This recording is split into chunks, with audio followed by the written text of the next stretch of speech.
नमस्कार दोस्तों।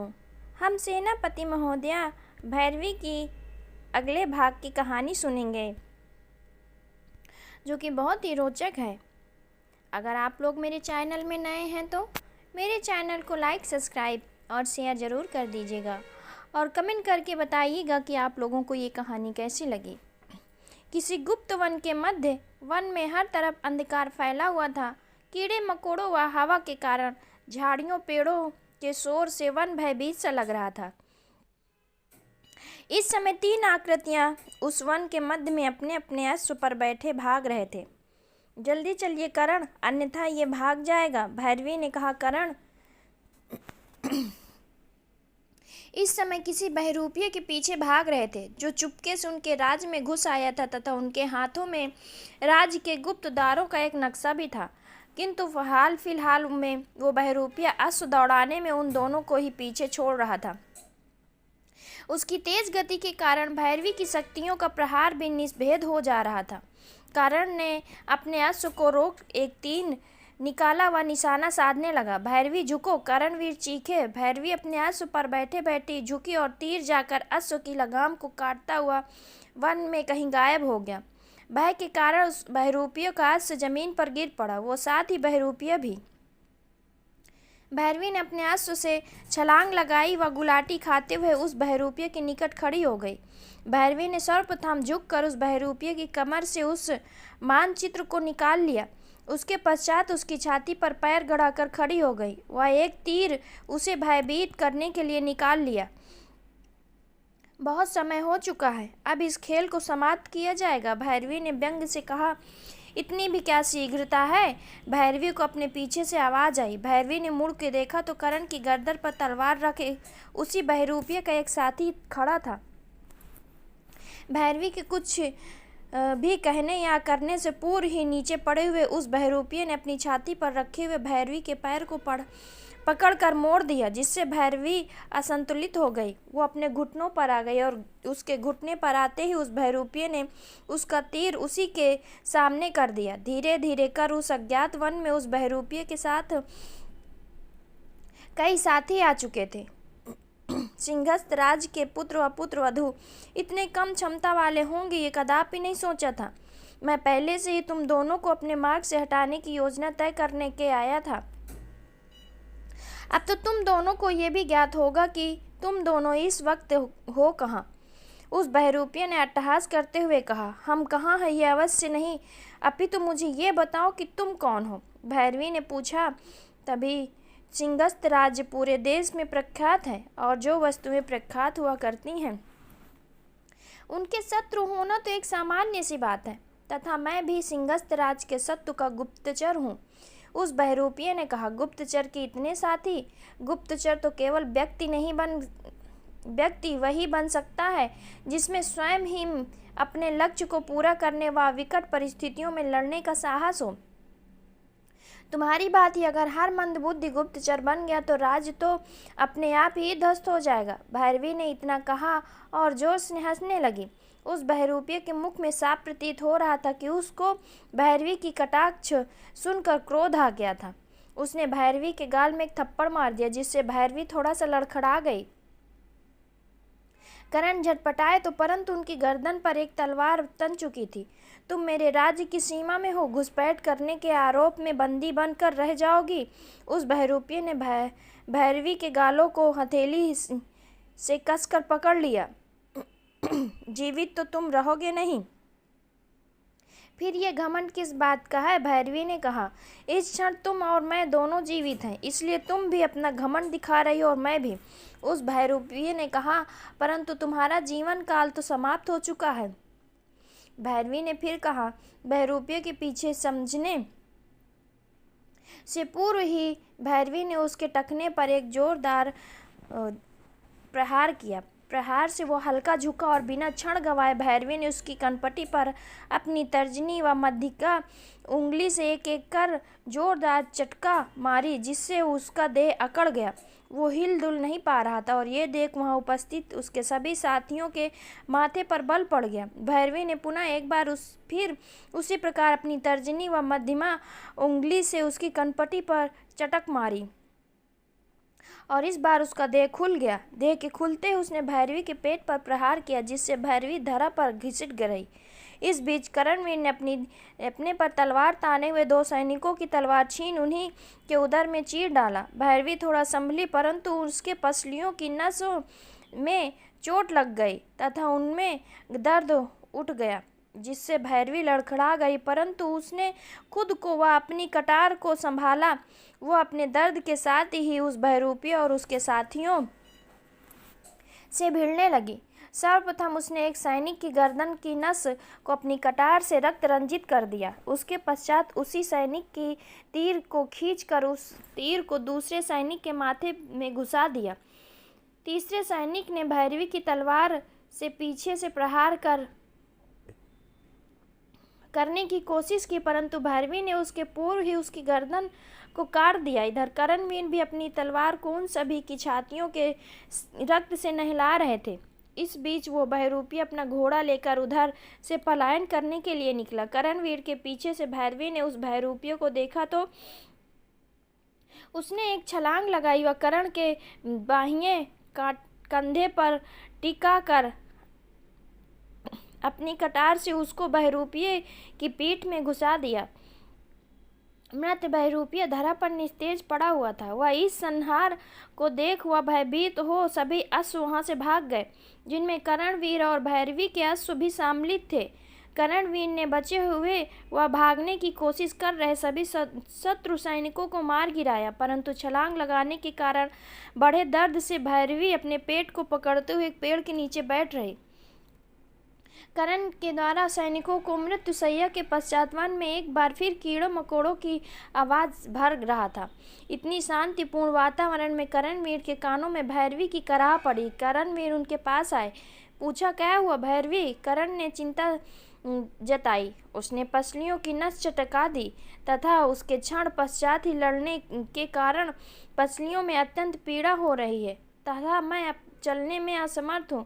मुझे किसी स्थान पर रुककर पेट की पसलियों की मालिश करनी पड़ेगी, अन्यथा पसलियां टूटने का भी भय हो सकता है। भैरवी ने करण से कहा, करण को कराहते हुए बताया। ये सुनकर करणवीर चिंतित में पड़ गए, परंतु इस समय हम क्या करेंगे? हमें तो ये भी ज्ञात नहीं कि हम इस क्षण कहाँ हैं। और करणवीर अपना वाक्य पूरा कर ही रहे थे कि अचानक तेज वर्षा शुरू हो गई। वह बिजली की कड़कड़ाना भी शुरू हो गया। लो, बस इसी की कमी थी। करण बोले और भैरवी को हंसी आ गई। फिर करण ने पूछा, तुम क्यों हंस रही हो?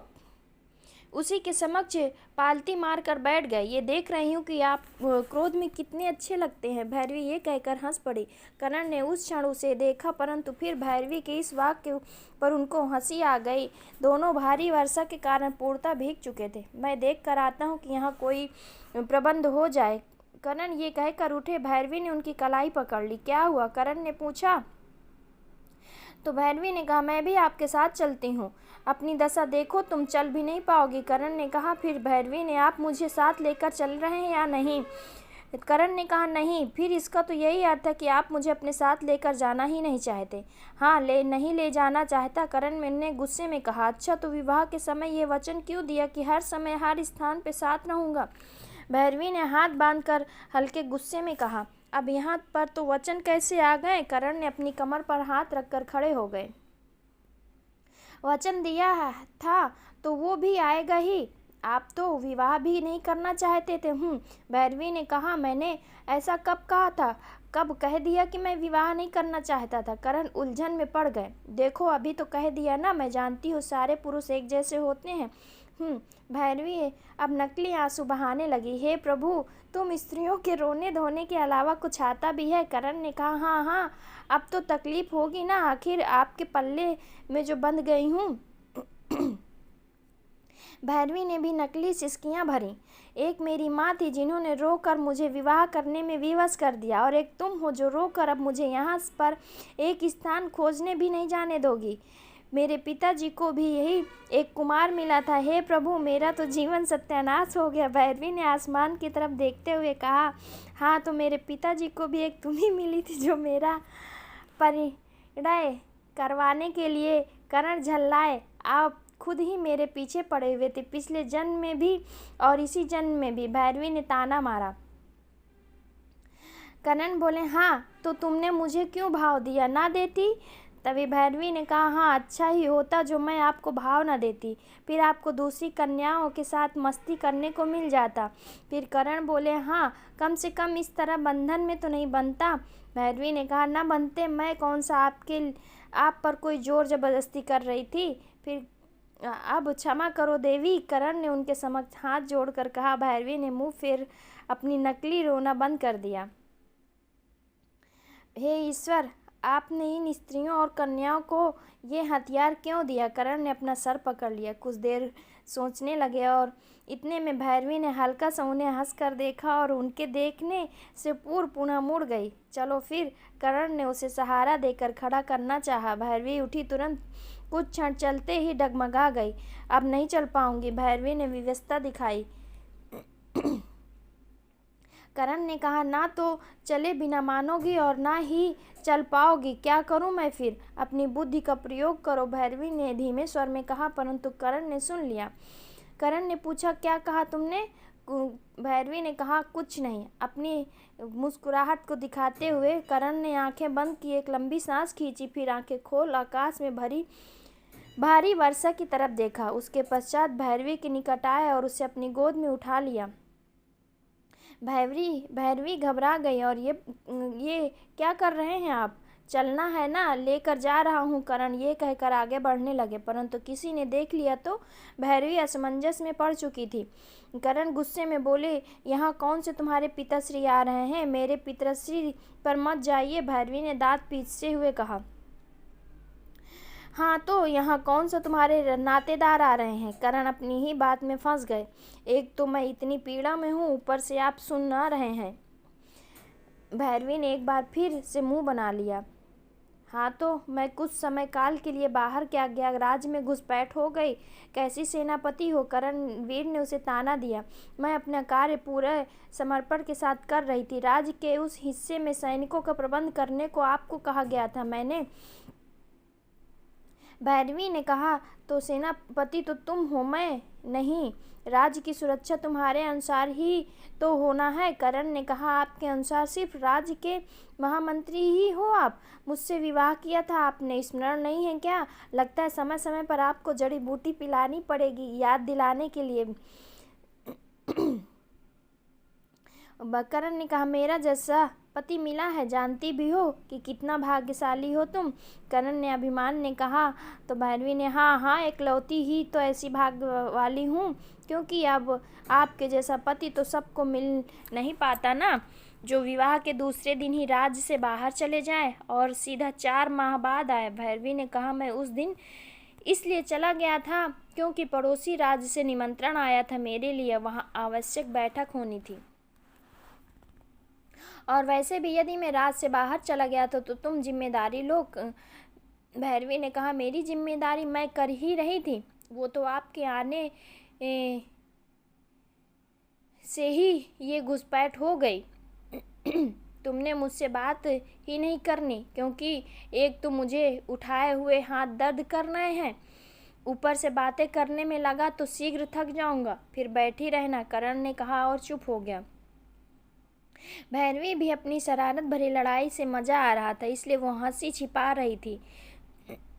करण अब भैरवी से बिना बात किए लगातार उस वन में चल रहे थे कि उन्हें कुछ दूरी पर एक झुकी कमर वाली मादा आकृति दिखाई दी। अब वह तक वर्षा भी हल्की हो चुकी थी, इसलिए करण ने भैरवी को एक पेड़ के नीचे बैठा दिया। तनिक सुनिए, करण ने आवाज़ दी। वो आकृति मुड़ी और करण की छठी इंद्री के सही अनुमान के अनुसार एक बूढ़ी झुकी कमर की स्त्री थी। उस स्त्री ने पूछा, कौन? करण बोले, जी हम रास्ता भटक गए हैं। करण की बात पूरी होने से पूर्व ही भैरवी बोल पड़ी, जी हम यहाँ रास्ता भटक गए हैं। कोई बात नहीं, उस बुढ़िया ने कहा। अम्मा आपका नाम क्या है? तब भैरवी ने प्रश्न किया, और ये कौन सा राज्य है? उन्होंने कहा, मेरा नाम जानकर क्या करोगे बालक? फिर भी अगर प्रश्न किया है तो उत्तर जरूर मिलेगा। मेरा नाम यकुंदनी है। तथा तुम दोनों इस क्षण यमधर्मा राज्य की सीमा में हो। यकुंदनी ने कहा, क्या आप हमारी सहायता करेंगे? भैरवी ने पूछा। यकुंदनी ने कहा, अवश्य, मैं तुम दोनों को रास्ता बता दूंगी। नहीं माँ जी, वो हमें रात भर रुकने के लिए एक स्थान चाहिए। वास्तव में मेरी पत्नी की पसलियों की नसों में चोट लग गई, इसलिए उसे विश्राम की जरूरत है। करण ने भैरवी की तरफ संकेत करते हुए कहा। यकुंदनी भैरवी के निकट गई और बोला, जरा देखूं तो। उसने भैरवी के पेट में हाथ फिराया और फिर अपनी कमर से एक तरल पदार्थ निकाला। उसने उस पदार्थ को हाथ में लिया और भैरवी के पेट के ऊपर के वस्त्र पर हल्का फाड़ दिया। करण और भैरवी आश्चर्य के नेत्रों के साथ कभी एक दूसरे को तो कभी यकुंदनी को देख रहे थे। यकुंदनी के फटे वस्त्र हिस्से से दिख रहे पेट वो पदार्थ लगा दिया। उसके पश्चात उसने भैरवी के पेट पर अपनी उंगली से हल्का दबाना शुरू कर दिया। भैरवी ने कराह निकाली। उसे कराहता देख यकुंदनी को हंसी आ गई। थोड़ी समय पश्चात यकुंदनी भैरवी से दूर जा खड़ी हुई। अब यकुंदनी ने पूछा, अब देखो दर्द कहाँ है? भैरवी ने अपने पेट को छुआ, परंतु उसे पीड़ा का एहसास नहीं हुआ। वो खड़ी हो गई। उसकी पीड़ा गायब हो चुकी थी और करण तथा भैरवी के नेत्र ये देख खुशी से भर गए। भैरवी ने कहा, आपका बहुत बहुत धन्यवाद माँ जी। कितने व्यक्तियों से युद्ध करके ये दशा करवा ली है तुमने? यकुंदनी ने मुस्कुरा कर पूछा। तब भैरवी और करण आश्चर्य से यकुंदनी को देखने लगे। मैं अपने कबीले की राजवेद्या रह चुकी हूँ तथा मुझे तुम्हारी चोटों को छूकर पता चल गया कि तुम एक योद्धा हो। किसी छोटी लड़ाई के कारण ये चोट तुम्हें लगी है। यकुंदनी ने कहा तो भैरवी ने हाँ में सर हिला दिया। क्या दोनों वास्तव में पति पत्नी हो? यकुंदनी ने पूछा तो उन्होंने जवाब दिया, जी। ये देखिए, भैरवी ने अपना मंगलसूत्र दिखाया। ठीक है बच्चों, आओ मैं तुम्हें रात्रि में विश्राम के लिए स्थान बता दूं। ये कह यकुंदनी वन दाहिने तरफ जाने लगी। करण व भैरवी भी उसके पीछे चल पड़े और इसी बीच तेज बारिश से एक बार फिर शुरू हो गई। करण और भैरवी एक बार फिर से भीग चुके थे। थोड़ी देर तक चलने के बाद यकुंदनी मिट्टी से बने एक कुटिया के बाहर रुकी। यहाँ रात्रि बिता सकते हो और एक क्षण रुको। यकुंदनी ये कहकर भीतर चली गई। और इस बार बारिश पूरी तरह बंद हो चुकी थी तथा आसमान में चांद खिलाया। साथ ही हवाएं भी तेज हो चुकी थीं। वह भीगे बदन और इस ठंडी हवा के कारण भैरवी कांपने लगी। इतने में यकुंदनी बाहर निकली। उसके हाथों में कुछ वस्त्र थे।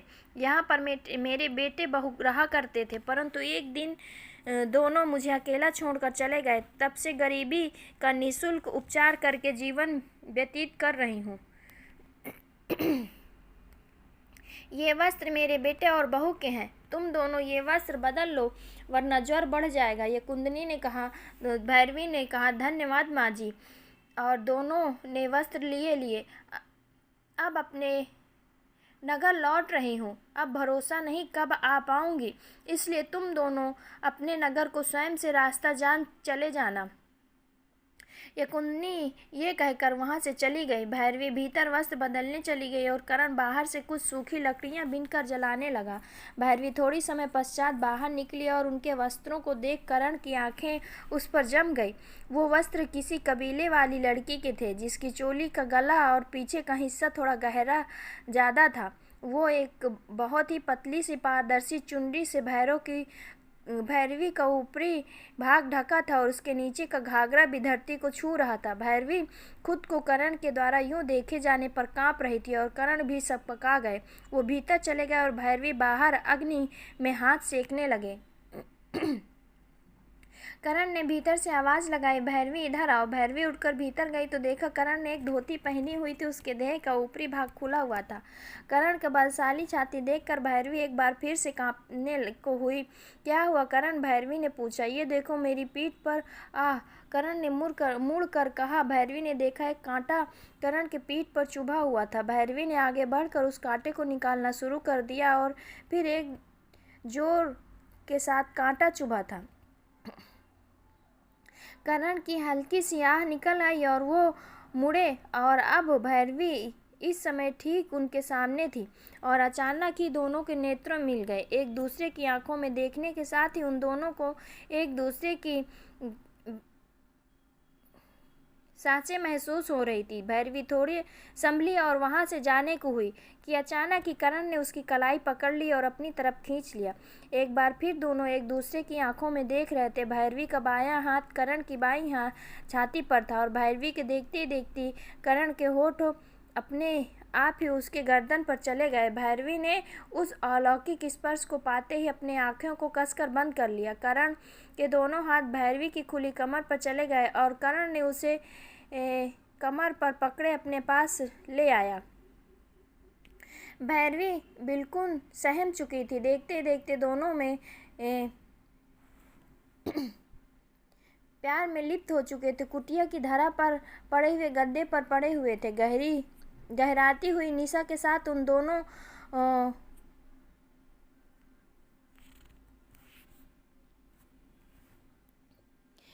किसी विचित्र स्थान पर सिंह की खाल से बने आसन पर वहां एक अत्यंत ही बलिष्ठ देह का स्वामी बैठा हुआ था। एक बट वृक्ष के सामने विशाल देह का स्वामी बैठा हुआ था, जिसकी विशाल भुजाएं हिमालय उठाने की हिम्मत तक रख सकती थी।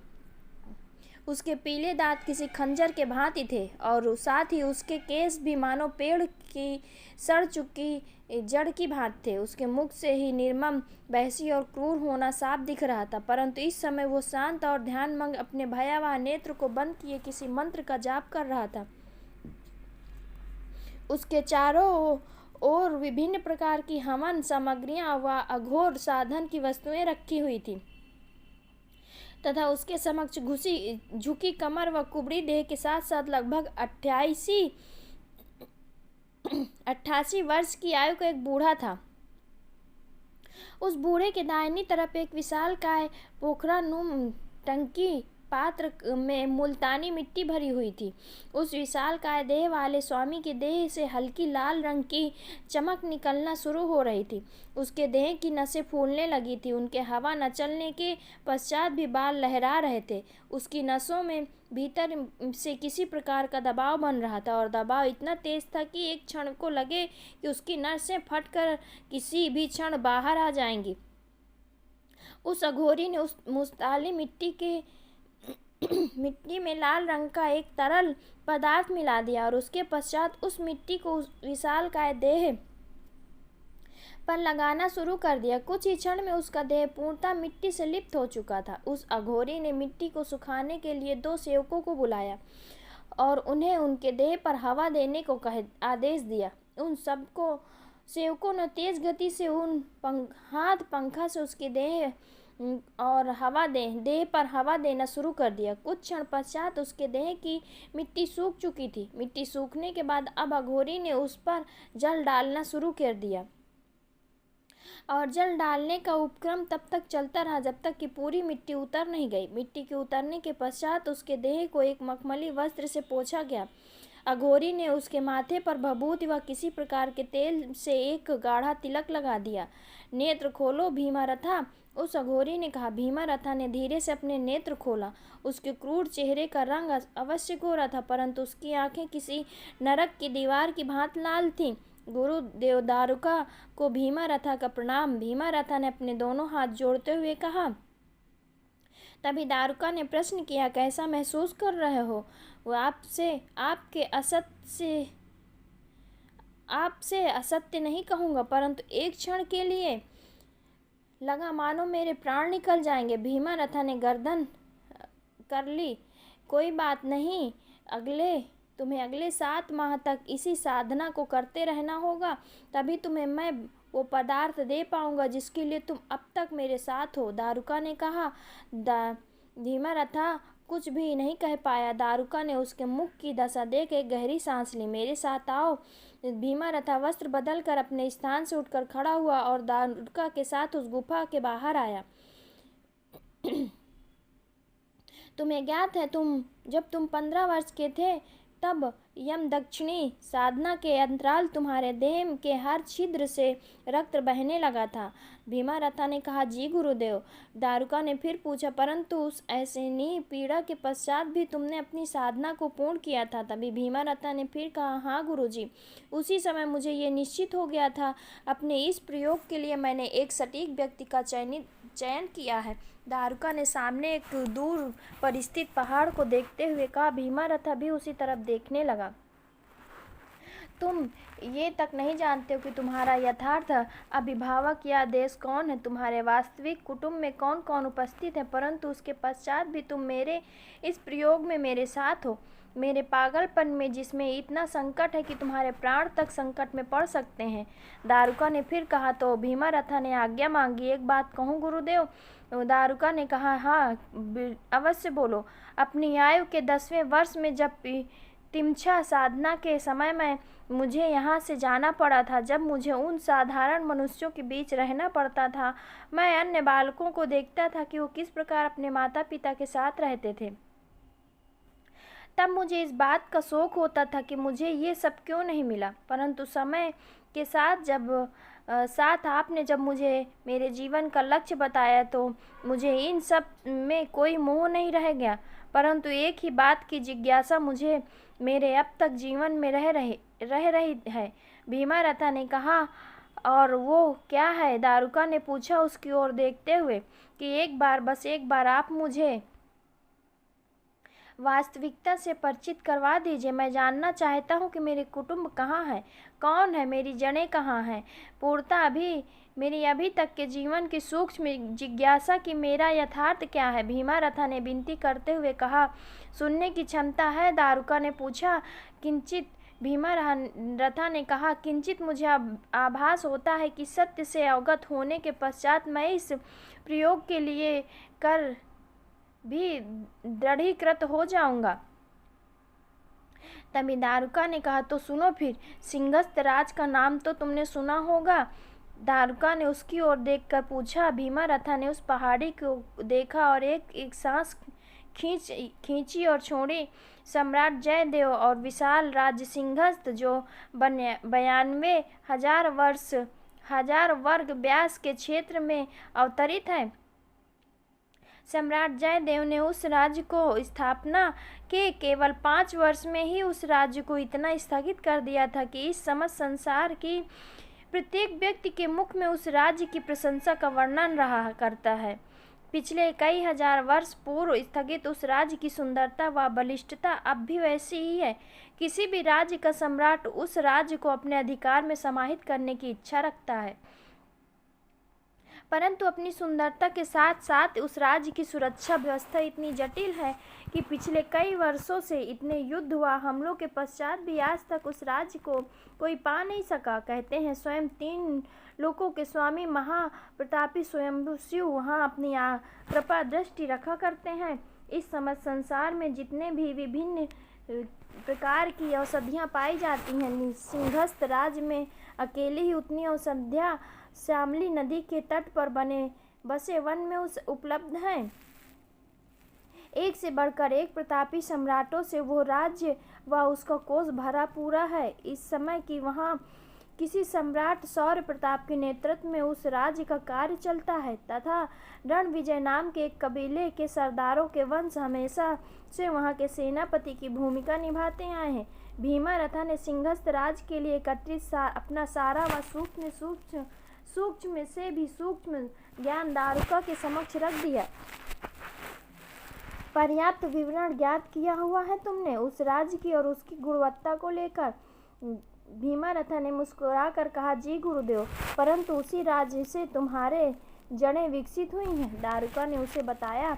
भीमारथा ने मुस्कुराकर कहा, जी तुम्हें तनिक भी आश्चर्य प्राप्त नहीं हुआ? अगर अब आपने मुझे उस राज्य के विवरण के लिए प्रश्न किया था तो इसका यही अर्थ निकलता है कि उस राज्य से या तो आपका या तो मेरा कोई न कोई व्यवहारिक संबंध है, भीमा ने कहा। तभी दारुका ने फिर कहा, परंतु तुम्हें ये ज्ञात नहीं कि उस राज्य के कौन से तुम्हारी प्रज्वलित होती है।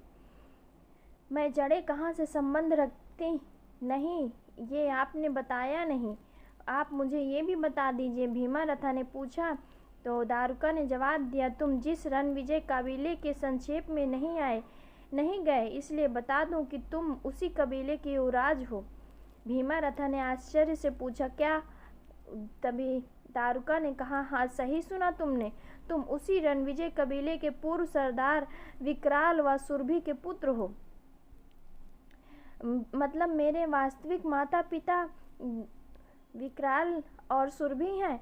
तुम्हारी माता की मृत्यु हो चुकी है, एक नरसंहार हुआ था उनके साथ। दारुका ने उसे एक नया झटका दिया। तभी भीमारथा ने कहा, क्या? परंतु कैसे? भीमारथा,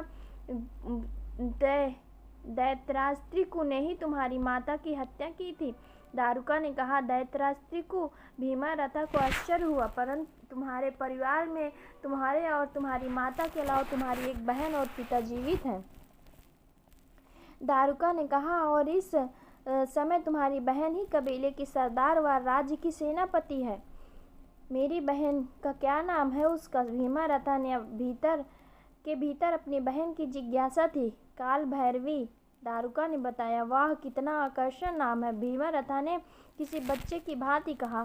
हाँ, परंतु उसी बहन के लिए तुम्हारे पिता तुम्हें मारने का प्रयास में थे। दारुका ने अत्यधिक असत्य का चोला भीमारथा की मस्तिष्क पर उड़ाने के लिए तैयार किया हुआ था। क्या? भीमारथा ने बड़े गंभीर मन से पूछा। दारुका ने फिर से छल किया और कहा, तुम्हारी ही बहन भैरवी अरुंधति का पुनर्जन्म है और इसी कारण उनमें असीम शक्तियाँ उपस्थित हैं, परंतु वो एक कन्या थी तथा उसके साथ थे तुम। देवतागण जानते थे कि पुत्र के रहते कन्या को कोई अधिकार नहीं मिलेगा, इसलिए उन्होंने विकराल को लालच दिया कि, और वो लालच था कि अगर वो एक कन्या को अपना सरदार व सिंहस्थ राज का सेनापति बनाएगा तो वो विश्व विख्यात हो जाएगा, और इसलिए तुम्हारे पिता ने तुम्हें जन्म होते ही तुम्हारे प्राण लेने चाहे थे। उसने तुम्हें जीवित ही मिट्टी में गाड़ने का प्रयोजन किया हुआ था तथा ये बात मुझे ज्ञात हो गई। उसने मुझे मारना चाहा, परंतु उससे पूर्व ही मैं तुम्हें लेकर वहाँ से आ गया और तभी से ये क्रम चल रहा है। दारुका ने एक और विशाल असत्य बताया। तभी भीमारथा निःशब्द था और दारुका को अपने लक्ष्य की सफलता दिखाई दी। मैं जानता था कि सत्य सरल नहीं है, परंतु तुम्हें बताना आवश्यक है। उसके पश्चात तुम्हारी जैसी इच्छा है वो करना। इच्छा नहीं, लक्ष्य। एक लक्ष्य अपने अधिकार न मिलने का प्रतिशोध, भीमारथा ने कहा। तभी दारुका ने प्रश्न किया, मतलब? अर्थात क्या? अर्थात अपनी पुत्री को यह पद देने के लिए पिताजी मुझे मारना चाहते थे ना, उनसे उनकी पुत्री उनके कबीले और सिंहस्थ राज्य का कार्यभार संभाल सके। तो इस असीम शक्ति को स्वयं ही समाहित करने के पश्चात अब सर्वप्रथम मेरा लक्ष्य होगा सिंहस्थ राज्य की तबाही, वो भी ऐसी तबाही कि समस्त संसार थर थर कांपेगा। भीमारथा ने कहा और धरा पर एक प्रचंड वार किया।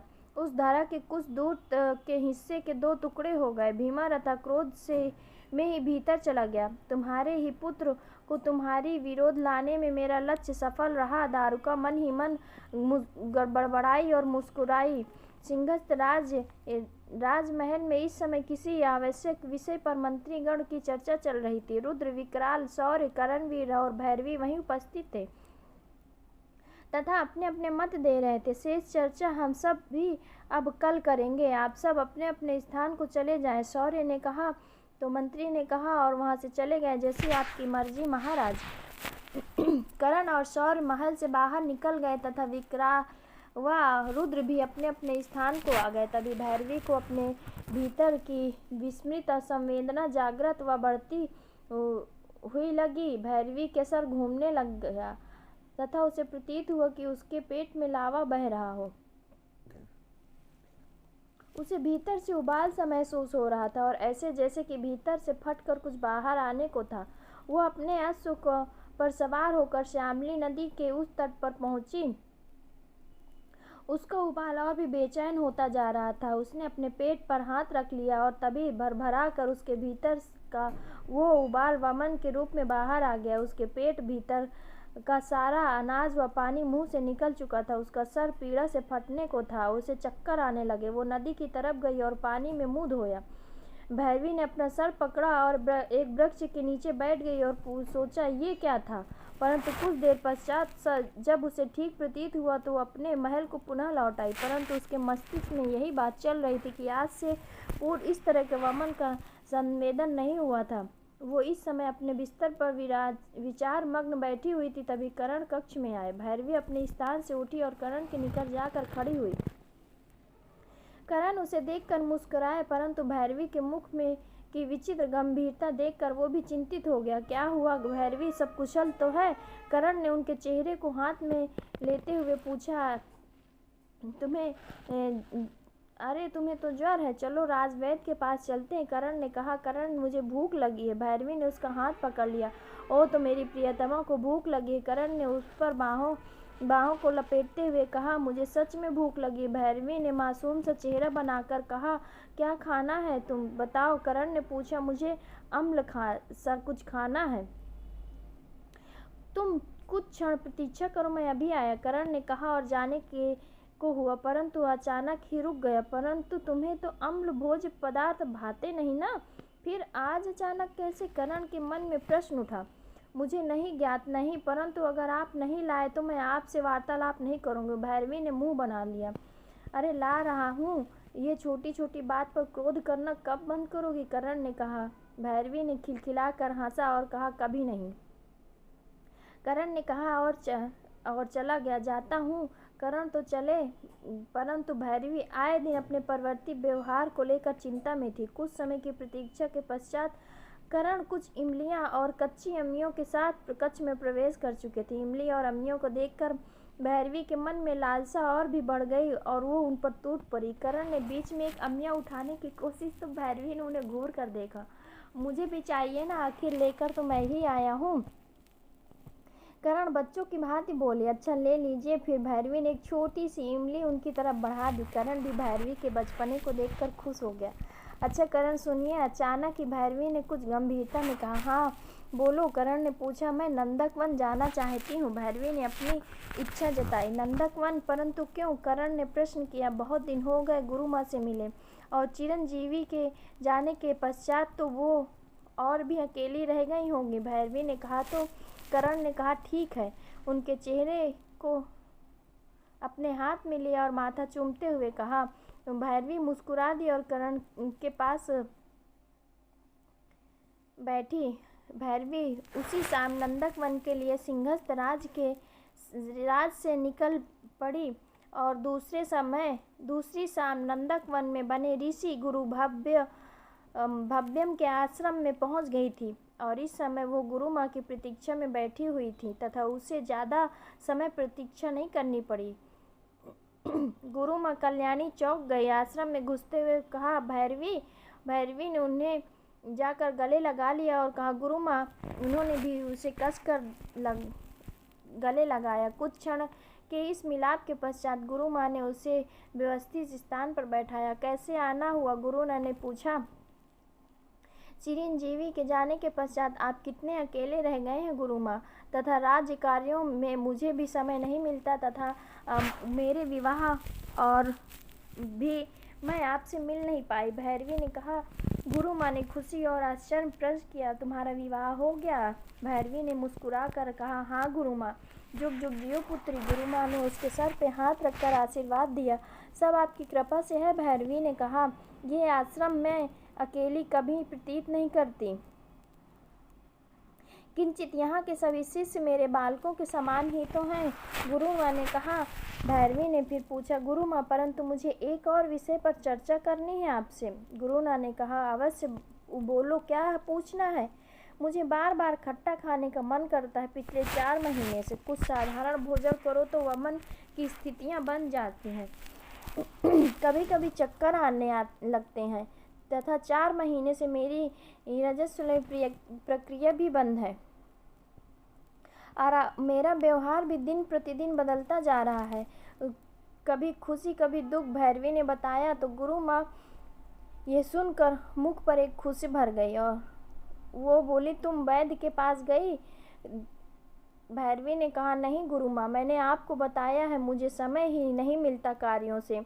एक क्षण रुकना, गुरु माँ ने कहा। भैरवी ने हाँ में गर्दन हिलाई। गुरु माँ ने उसकी कलाई पकड़कर नसों का निरीक्षण किया तथा उसके पश्चात उसके पेट पर हल्का सा दबाव बनाकर उसके पीठ पर हाथ फिराया। बधाई हो पुत्री, गुरु माँ ने उसे गले लगा लिया। परंतु क्या हुआ? भैरवी अभी भी आश्चर्य में थी। अभी तक तुम्हारे और करण के बीच किसी प्रकार का संसर्ग हुआ है? गुरु माँ ने पूछा। भैरवी ने अपने मुख से इसका उत्तर नहीं दे पा रही थी, परंतु उसने हाँ में गर्दन हिलाई। इसका तो यही अर्थ है, हे ईश्वर, मेरा तो मन कर रहा है कि नृत्य करूं, गुरु माँ ने कहा। परंतु इसका अर्थ क्या है? भैरवी अब भी असमंजस में थी। इसका अर्थ ये है पुत्री, गुरु माँ ने उसके कंधों में उसके दोनों कंधे हाथ रखे और भैरवी ने पूछा कि गुरु माँ ने मानो खुशी के कारण कुछ कह ही नहीं पाई। अब बताओ भी गुरु माँ, भैरवी चिढ़ सी गई। इसका अर्थ है कि तुम 3 माह से गर्भवती हो, गुरु माँ ने कहा और कक्ष में ही घूमने लगी। ये सुनकर भैरवी को समझ नहीं आ रहा था कि ये वाकई सच है। उसे समझ नहीं आया और वो आश्चर्यचकित हो वो भी गुरु माँ की तरह झूम उठी। मेरी कोख में करण का अंश खुशी के कारण भैरवी के नेत्र भर आए। हाँ पुत्री, यही सत्य है, गुरु माँ ने कहा। करण कितना खुश होंगे ये सुनकर। मैं भी उनसे मानसिक तरंग जोड़ने का प्रयास करती हूँ, भैरवी ने कहा तथा अपने नेत्रों को बंद करके करण से मानसिक तरंगे जोड़ने का प्रयास करने लगी। परंतु कई भरकस प्रयास करने के पश्चात भी उनसे मानसिक तरंग नहीं जोड़ पाई। नहीं हो पा रहा है गुरु माँ, भैरवी चिंता में पड़ गई। गुरु माँ ने कहा, नहीं, कोई बात नहीं, जब जाना तब बता देना, मैं अभी निकल रही हूँ। भैरवी अति उत्साह हो रही थी। अब तुम कुछ दिनों पश्चात ही आओगी।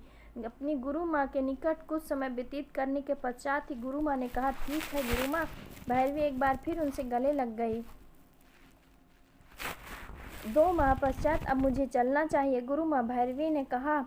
इस समय भैरवी के पेट की स्थिति अनुसार बाहर निकल रहा था और क्योंकि उसके गर्भ को 6 महीने पूर्ण हो चुके थे, परंतु अभी तक भैरवी ने गुरु माँ की स्नेह के चलते करण को इस विषय में कोई सूचना नहीं दी थी। क्या तुम जा पाओगी पुत्र? गुरु माँ ने चिंता भरे स्वर में कहा। जाना पड़ेगा मुझे गुरु माँ, यहाँ तक कि मैंने करण को इस विषय में कुछ नहीं बताया। भैरवी का मन थोड़ा सा बिगड़ा था। कोई बात नहीं, मैं किसी को तुम्हारे साथ भेज देती हूँ। नहीं गुरु माँ, रहने दीजिए, भैरवी ने कहा। नहीं भैरवी, इस समय तुम्हें इतनी दूर अकेले भेजना संकटमय है, और वो भी जब तुम्हारे गर्भ के 6 माह पूर्ण हो चुके हैं, गुरु माँ ने कहा। जैसी आपकी आज्ञा। भैरवी ने उन्हें प्रणाम किया और वहाँ से निकलने को हुई। तभी एक 70 वर्षीय बुजुर्ग व्यक्ति उनके समक्ष आ गया तथा वो पोशाक में योद्धा लग रहा था। काल भैरवी को अभिरामा का नमन। अभिरामा ने भैरवी के समक्ष हाथ जोड़कर कहा। भैरवी ने उनका अभिवादन किया। भैरवी, अभिरामा तुम्हें सिंहस्थ पहुँचाने का कार्य करेंगे। ये स्वामी के विश्वासी योद्धा में से एक हैं। गुरु माँ ने कहा, मुझे अत्यंत हर्ष हुआ कि आपके समान महान योद्धा से मेरी भेंट हुई। अभिरामा ने कहा, मुझे भी आपने गुरु भव्यम के विश्वासी योद्धा से भेंट कर अति प्रसन्नता हुई, भैरवी ने कहा। अभिरामा ने कहा, चलिए। भैरवी उनके पीछे पीछे चलने लगी और अंततः अपने अस्त्र पर जाकर बैठ गई। वो दोनों अब वो मध्य में प्रवेश कर चुके थे। अब वही है ना जिसने मेरे त्रिकु के साथ हुए उस युद्ध के समय मृत्यु प्राप्त हुए चिरंजीवी के जाने के पश्चात गुरु माँ को सहारा दिया था। भैरवी ने अनायास ही पूछ लिया, सही समझी आप? अभिरामा ने कहा। भैरवी ने पुनः चुप्पी साध ली। उसे अब शीघ्र अपने राज लौटने की इच्छा थी। लगभग 2 दिनों की यात्रा के पश्चात भैरवी अपने नगर की सीमा में पहुंच चुकी थी। उसे नगर के भीतर तक छोड़कर अभिरामा वहां से पुनः अपने स्थान के लिए गमन कर चुके थे। वो नगर आते ही राजमहल पहुंची तो उसे सब लोग महल से अनुपस्थित मिले। सब लोग कहाँ गए हुए हैं? भैरवी ने दासी से प्रश्न किया। वो सभी इच्छा गामिनी देवी के मंदिर गए हुए हैं सेनापति जी, दासी ने कहा। आज अकस्मात किस कारण से गए हैं वो सभी? तुम्हें कुछ अनुमान है? भैरवी ने पूछा। महारानी चंद्रलता के गर्भ का 9वां माह चल रहा है तथा राजवेद जी के अनुसार आज की तिथि किसी भी समय या क्षण उन्हें प्रसव पीड़ा शुरू हो जाएगी, इसलिए बच्चे के अच्छे स्वास्थ्य की प्रार्थना के लिए समस्त कुटुंब मंदिर गया हुआ। दासी ने बताया, ठीक है तुम जाओ। भैरवी ने उसे आदेश दिया। जी सेनापति, दासी ने कहा और वहां से चली गई। भैरवी अपने कक्ष में गई और अकस्मात ही उसे ऐसा प्रतीत हुआ कि उसके कक्ष से अजीब गंध आ रही। उसने एक एक वस्तु देखा परंतु उसके हाथ कुछ नहीं लगा। वो थकी हुई थी, इस कारण वो स्नान गृह में गई और स्नान कर पुनः कक्ष में आकर सो गई। कैसी हो भैरवी? एक आवाज ने प्रश्न में उसका ध्यान आकर्षित किया। भैरवी ने स्वप्न में देखा कि वो किसी वन क्षेत्र के मध्य में थी तथा उसके सामने एक सफेद रोशनी थी जहाँ कोई आकृति उपस्थित थी। उस आकृति का मुख भैरवी तेज रोशनी के कारण नहीं देख पा रही थी, परंतु उसे इतना अवश्य ज्ञात हो गया था कि वो जो भी था उसके सर पर लंबे केसों का जूड़ा बना हुआ था। देह पर अगिनत रुद्राक्ष की मालाएं थी तथा वो देह के वस्त्र से ही अघोरी सा प्रतीत हो रहा था। कौन? भैरवी ने प्रश्न किया। मैं कौन हूँ ये आवश्यक नहीं, परंतु एक चेतावनी देने आया हूँ, उस आकृति ने कहा। कैसी चेतावनी? भैरवी ने पूछा। तुम्हारे कुटुंब के प्राण संकट में हैं और इसका एक ही उपाय है, तुम अपने होने वाले शिशु को सबसे छिपा कर रखो तथा उसे इस सिंहस्थ राज्य की सीमा में जन्म देने की भूल मत करो, उस आकृति ने कहा। परंतु ऐसा क्यों? भैरवी अब भी समझ नहीं पा रही थी। संकट? उस आकृति ने कहा, धीरे धीरे धुंधलाने लगी। किस प्रकार का संकट? भैरवी की चीख निकल गई। वो चीखते हुए जान गई कि अनायास ही उसके हाथ अपने पेट पर चला गया। ये क्या था ईश्वर? अंततः मैं इस बात को सबसे क्यों छिपा कर रखूं? मेरी संतान इस तरह सबसे अज्ञात व छिपी हुई किस भांति रहेगी? भैरवी ने स्वयं को प्रश्न में घेर लिया। मेरे इन प्रश्नों का उत्तर केवल उन्हीं के पास है। भैरवी का दिमाग कौंधिया गया। उसने अपने वस्त्रों को ठीक किया, अपने निकलते हुए पेट पर ऐसा वस्त्र डाला जिससे वो छिपा रहे। वो अपनी कटार को अपनी कमर में रख वो महल से बाहर निकल गई। वो सीधा इच्छागामी मंदिर गई। यहाँ पर उसे बाहर से अपना कुटुंब मंदिर में यज्ञ करता हुआ दिखा। उसने अपने मुंह को बांध लिया। वह मंदिर के दाहिनी तरफ पहाड़ी में चढ़ाई करने लगी। कुछ समय के बाद वो पहाड़ी की चोटी पर उपस्थित थी। उसने वहाँ एक उचित वृक्ष देखा। उसके नीचे जाकर बैठ गई मंत्रोच्चार करने लगी। भैरवी द्वारा मंत्रोच्चारण करते करते रात्रि अपने चरम पर आ चुकी थी। एक दो पहर के मंत्र उच्चार के पश्चात ही एक आकृति उसके समक्ष खड़ी हो गई। हर हर महादेव! भैरवी के समक्ष एक बार फिर काल भैरव थे। प्रणाम गुरुवर! भैरवी ने घुटनों के बल बैठ तथा अपने हाथों को जोड़कर, आज कैसे स्मरण किया तुमने मुझे पुत्री? भैरव ने प्रश्न किया। भैरवी ने अपने स्वप्न का विस्तार सहित काल भैरव के समक्ष रख दिया। मैं इस स्वप्न को किस प्रकार समझूं? आप ही मेरा मार्गदर्शन कीजिए, भैरवी ने पूछा। स्वयं महादेव ने तुम्हें ये कहा है? काल भैरव मुस्कुरा उठे। क्या ये सत्य है? काल भैरवी को विश्वास नहीं हुआ कि देवों के देव महादेव उनके स्वप्न में आए। 100% भैरव ने कहा। किंचित उनका इस तरह मेरे स्वप्न में आना मुझे भयभीत कर रहा था। वो मुझे अपने शिशु के लिए भी चेता कर गए हैं। भैरवी ने अपने मन की व्यथा कही। तुम्हें मुझसे प्रश्न करके ये समय बर्बाद नहीं करना चाहिए। मैं भी यही कहूँगा कि तुम अपने शिशु व सभी के जीवन की भलाई चाहती हो तो अपने प्रसव तक इस राज से अनुपस्थित रहो। भैरव ने उसकी तरफ पीट करके कहा। परंतु भैरवी ने कहना चाहा। उनकी बात पूरी होने से पूर्व ही भैरव पलट गए। मुझे उस पेड़ पर बने उस छिद्र पर 3 तीर का आवाहन कर उससे निशाना लगा कर दिखाओ, भैरव ने कहा। भैरवी को वो छिद्र दिख गया, परंतु भैरव के द्वारा दिए गए उस विचित्र कार्य में वो असमंजस में थी। सुना नहीं? इस बार भैरव ने थोड़ा ऊंचे स्वर में कहा। भैरवी ने कहा, जी। उसने अपने नेत्र बंद कर धनुष व बाण का आवाहन किया, परंतु उसके हाथ कुछ नहीं आया। उसने इसी प्रकार कई बार प्रयास किया, परंतु हर बार वो स्थिति परिणाम ही निकला। भैरवी ने अज्ञानता से भैरव की ओर देखा, जो बेहद गंभीरता से उसे ही देखे रहे थे। मेरी शक्तियाँ! भैरवी का गला रुंध गया। इसका अर्थ है कि अब तुम्हें ये भी ज्ञात नहीं कि तुम्हारी शक्तियाँ कहाँ गईं? भैरव कठोर स्वर में बोले, मुझे नहीं ज्ञात गुरुवर। मैं इस प्रकार निशक्त कैसे हो गई, इसका तनिक भी अनुमान नहीं मुझे। भैरवी ने कहा, तुम्हारी समस्त शक्तियाँ तुम्हारे शिशु में समाहित हो गई हैं। तथा अब वो उसी पर रहेंगी, जिस कारण स्वयं महादेव ने तुम्हें चिताने के लिए तुम्हारे स्वप्न में आना पड़ा। भैरव ने आंख मूंद कर कहा। भैरवी को गहरा आघात लगा और भरभरा कर वही वृक्ष के नीचे बैठ गई। मेरी शक्तियाँ उस नन्हे देह में है, क्या वो शक्तियों का इतना तनाव सह पाएगी? भैरवी को अपनी शक्तियों को नहीं अपितु अपने शिशु की चिंता थी। वो तुम्हारी संतान है भैरवी, उसमें क्षमता है परंतु अगर तुमने उसे सबसे छिपाया नहीं तो अवश्य उसकी नन्ही देह के प्राण भी संकट की स्थिति।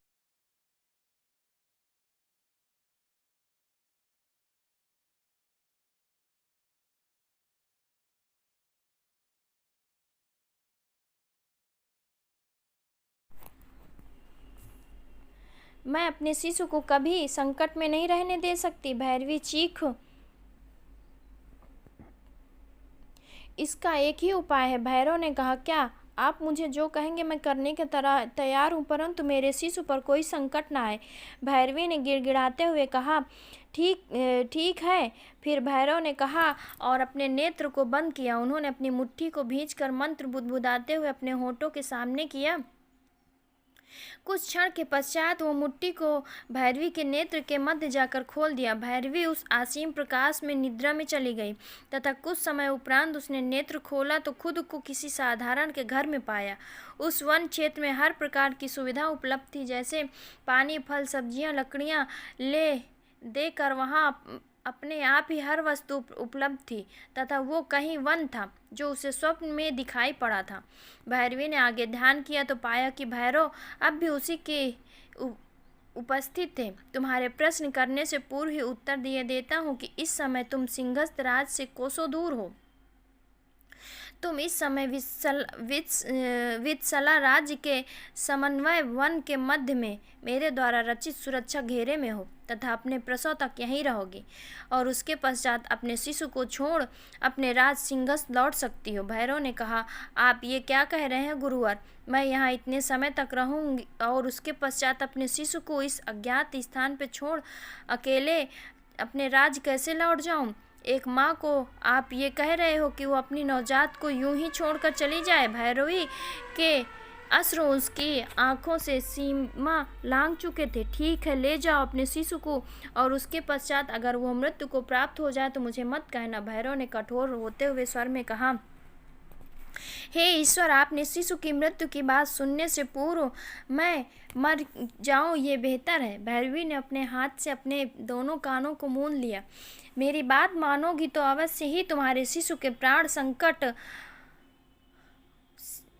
वाली बार से असत्य होंगी।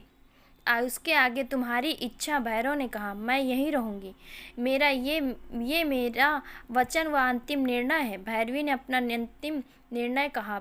मुझे प्रसन्नता हुई कि तुमने आने वाले संकट से पहले शिशु को बचा लिया। भैरव ने कहा। परंतु वो संकट क्या है? भैरवी ने प्रश्न किया।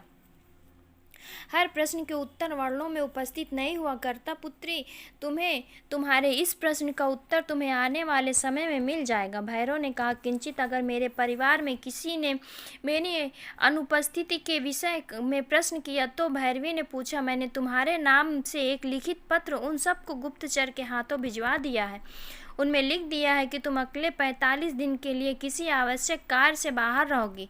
भैरव ने कहा। भैरवी ने आगे झुककर कहा। तथा एक बात और कि इस घेरे के भीतर आने वाला व्यक्ति अदृश्य हो जाएगा। वह इस घेरे के भीतर रहने वाले पर कभी भी किसी भी प्रकार की आँच नहीं आएगी। भैरव ने कहा। भैरवी को भैरव की ये बात अत्यंत विचित्र सी लगी, परंतु उसने प्रश्न करने से पूर्व भैरव वहाँ से चले गए। भैरवी भी वहीं घर पर जाकर अपने शयन कक्ष में सो गई। लगभग 3 माह पश्चात अर्धरात्रि के समय भैरवी को प्रसव पीड़ा उत्पन्न हो चुकी थी, परंतु इस समय वो कहीं जाने की क्षमता में नहीं थी। परंतु ईश्वर की कृपा से उस पर अपार थी कि कुछ ही क्षण पश्चात वहाँ एक स्त्री ने प्रवेश किया। भैरवी इस क्षमता या स्थिति में नहीं थी कि वो स्त्री से उसके भीतर आने की बात पूछ सके। उस स्त्री ने बड़ी ही सहजता व सरलता से प्रसव पूरी प्रक्रिया को संपन्न किया। बधाई हो, कन्या हुई है, उस स्त्री ने कहा। ये बात सुनते ही पसीने से लथपथ भैरवी के मुख पर एक मुस्कान आई और वो अचेत हो गई।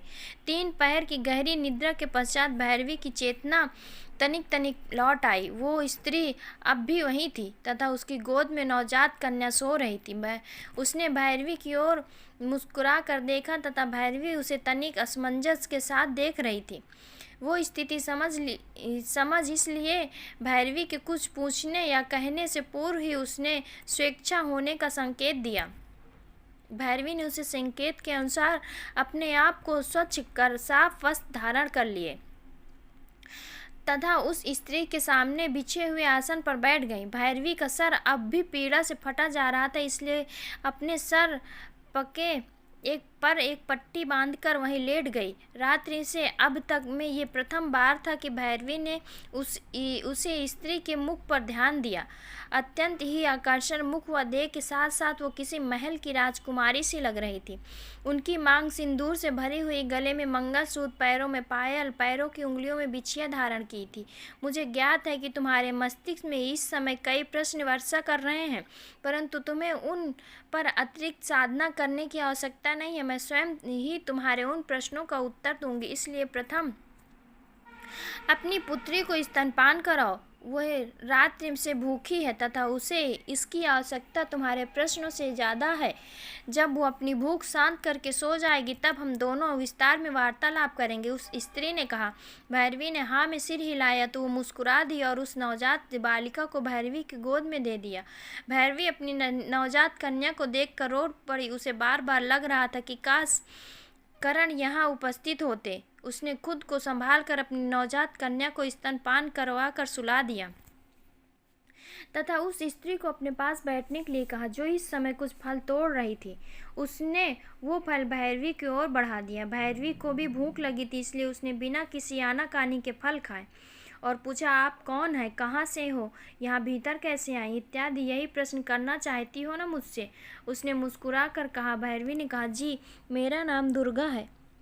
मुझे भैरव ने यहाँ भेजा था तथा उसने ही मुझे यहाँ भीतर तक भेजा। दुर्गा ने कहा, आप उन्हें देख सकती हैं? भैरवी ने आश्चर्य से कहा। यह सुनकर दुर्गा को हंसी आ गई और उन्हें हंसते हुए देखकर भैरवी को कुछ समझ नहीं आया। मैं सबको देख सकती हूँ, इस संसार में मुझसे कोई नहीं छिप सकता, दुर्गा ने खिलखिला कर कहा। भैरवी की भय में तन गई। वो कुछ कहने की हुई, तुम्हें ज्ञात हो चुका है कि मैं कौन हूँ, इसलिए इस वाक्य को कहने की आवश्यकता नहीं है। बस इतना कहूँगी कि जब तक तुम इस नवजात बच्ची की कोई अभिभावक यहाँ नहीं आ जाते, मैं इस बच्ची का ध्यान रखने के लिए इस स्थान पर उपस्थित रहूंगी, दुर्गा ने कहा। भैरवी को समझ आ गया कि उसके समक्ष इस समय स्वयं जगत धारिणी जगदम्बा माँ दुर्गा थी। वो उनके चरणों पर गिरकर फूट फूट कर रोने लगी। दुर्गा माँ ने उसे उठाकर अपने गले से लगा लिया। तुम्हारे राज्य को जाओ पुत्री, तुम्हारी बालिका मेरे पास सुरक्षित है। उन्होंने कहा, आपकी कृपा मेरी पुत्री पर है माँ, इससे अधिक मेरी क्या कामनाएं होंगी। भैरवी ने कहा, जीवन एक पहेली है भैरवी, समय आने पर हर वस्तु स्थिति बदल जाती है, माँ ने कहा। भैरवी ने उन्हें प्रणाम किया। वह माँ भी उसे देखकर मुस्कुराए बिना नहीं रह पाई। दूसरी ओर अपनी निद्रा को शीघ्रता से पूर्ण कर उठकर स्नान आदि करते ही भैरवी अपने राज्य की ओर चल पड़ी।